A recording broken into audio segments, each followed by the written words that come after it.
పాడమన్నారు, record చేసుకున్నారు. సరే నేను కీరవాణి గారికి చెప్తానంటే, నేను ఇప్పుడే ఎంటర్ అయ్యాను, ఇప్పుడు చంద్రబోస్ గారు వీళ్ళందరూ ఇన్వాల్వ్ అయ్యి ఉన్నారు కదా ఈ ప్రాజెక్ట్లో, ఇప్పుడు ఎవరో కొత్త రాంబాబు గోసాలని నా సినిమాకి ఏదో సమ్మోహండ పాట రాశాడండి, మీరు పాట రాయించాలి అని నేను ఆయన అడగటం ఇప్పుడు బాగోదు, నాకు అంత ర్యాప్ లేదు, నేను కొంచెం స్లోగా చెప్తా రాంబాబు అన్నారు పాట రాసిన తర్వాత. ఓకే. అప్పుడు ఆయన ఒకనొక సందర్భంలో ఆయనకి చెప్తే దాన్నే ఉంది బాగుంటే పంపించండి అన్నారు. ఇంకా ఆయన పిలిచి, నువ్వు కీరవాణి గారి దగ్గరికి వెళ్తున్నావు, నా పరువు కాపాడరు స్వామి నువ్వు మిమ్మల్ని సార్ ఇది మీరు డైరెక్టర్, ఇది మీకు విపరీతంగా నచ్చింది, నాకు కూడా చాలా బాగా వచ్చింది అనిపించింది, ఇద్దరం కాన్ఫిడెంట్గా ఉన్నాం కదా సార్, నేను వెళ్తాను సార్, వెళ్ళి కలిసేసి వస్తాను అంటే, సరే అన్న. నేను భయపడుకుంటానే వెళ్ళాను కీరవాణి గారి దగ్గరికి, ఎందుకంటే ఆయన మహానుభావుడు సంగీతంలో, మన ఎన్నో వేల పాటలు చేశారు వాళ్ళు, ఇంకా ఆ బాహుబలి RRR ఆ రేంజే వేరు, ఏమంటారో ఏంటని భయపడుకుంటూ వెళ్ళాను. ఆయన లిరిక్ తీసుకున్నారు, చూసి రాంబాబు మొదలు పెడదామా అన్నారు. ఆయన పాడుతూ వజ్రదే ఆయన వాయిస్లో పాడుతుంటే నాకు, నేను చదువుకునేటప్పుడు ఎక్కడో పుట్టి ఆయనే కదా పాడింది, ఆ వాయిస్ నాకు బాగా ఇష్టం. ఆయన వాయిస్, నా పదాలు ఆయన పలుకుతుంటే నాకు తెలియని ఆనందం అనమాట. ఆయన ముందు కూర్చుని అంత పాట అంతా పాడేసిన తర్వాత అంటే ఆయనకు ఒక టెంపోలో అర్థమైపోద్ది కదా, లిరిక్ని బట్టి పాడేశారు ఆయన. తర్వాత ఓకే రాంబాబు బాగుంది, చాలా బాగుంది, మనం రికార్డింగ్కి వెళ్ళిపోదాం అన్నారు సింపుల్గా. సార్ నేను షాక్ అనమాట. Sir thank you very much sir, ఒక 10 years నా కల సార్ ఇది, ఇప్పుడు నెరవేరింది నాకు అంటే, సరే రండి అని చెప్పి ఒక సెల్ఫీ తీసుకుని అప్పటికప్పటికే మా ఇద్దరిది సెల్ఫీ ఇన్స్టాలో షేర్ చేసి, Harihara Veeramallu new song new collaboration అని ఆయన పెట్టి అనౌన్స్ చేశారు అనమాట. సూపర్. అంటే చాలా ఎంకరేజ్ చేశారు ఆయన. అసలు కీరవాణి గారు అంత అంటే కవులకి రచయితలకి ఆయన ఇచ్చే రెస్పెక్ట్ అనుకోవాలి.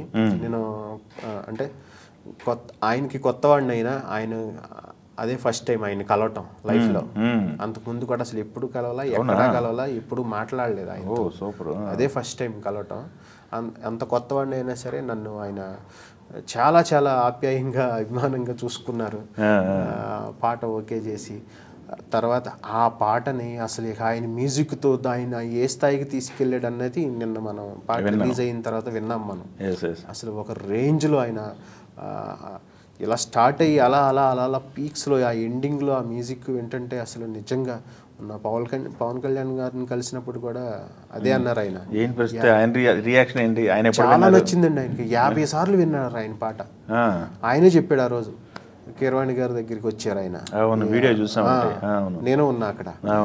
అయితే సార్ నేను 50 times విన్నానండి, అసలు పౌరుషం లేని వారు కూడా లేచి ఏదో ఒకటి సాధించాలి, నడవండ్రా బాబు అనేటట్టు ఉంది సార్ పాట, అంత బాగా చేశారు మీరు అని చెప్పి కీరవాణి గారిని అప్రిషియేట్ చేశారు. అలాగే చాలా బాగా రాసావని చెప్పి నన్ను కూడా అన్నారు. చాలా హ్యాపీ అనమాట ఆ రోజు.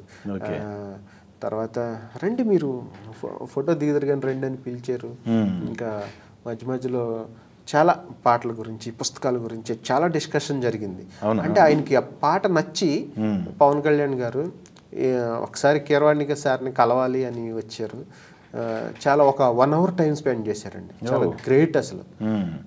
చేసి ఈ పాట మళ్ళీ అక్కడ విని హ్యాపీగా, నేను మీ చేతుల మీదుగా పాట రిలీజ్ చేయండి, కొంచెం వేరే వర్క్ మీద నేను వెళ్తున్నాను, నేను రాలేకపోతున్నానని ఆయన చెప్పి వెళ్ళారు ఆ రోజు. అందుకు మొన్న కీరవాణి గారి చేతుల మీదుగా పాట రిలీజ్ అయ్యి అంటే ఎంత పెద్ద హిట్ అయిందంటే ఒక రోజులో అన్ని వ్యూస్ చాలా రికార్డ్ అన్నట్టుగా నాకు డైరెక్టర్ గారు ఫోన్ చేసి చెప్పారు నిన్న. అన్ని లాంగ్వేజ్లు కలిపి 35 million వెళ్ళిందంట. 35 వెళ్ళింది. అది 24 hours-లో 35 million వెళ్ళటం అనేది ఏ సినిమాకి జరగలేదు అన్నట్టుగా చెప్పారు. చాలా సంతోషంగా ఉంది నా పాట అలా, నేను రాసిన పాట అలా వెళ్ళటం. అదిని కీరవాణి గారు అంటే ఈ పాటలో పదాలు అలా ఉన్నాయి, ఈ పాట ఇంత బాగా రావటానికి రాంబాబు గోసాల రాసిన లిరిక్స్ కారణం అన్నట్టుగా ఆయన 1-2 సందర్భాల్లో చెప్పారు మొన్న. ఎంత అదృష్టం ఉండాలి మనకి, ఆయన అలా చెప్తే చాలా హ్యాపీ అనిపించింది నాకు. ఇంకా బాధ్యత పెరిగింది, ఇంకా మంచి పాటలు రాయాలి అని.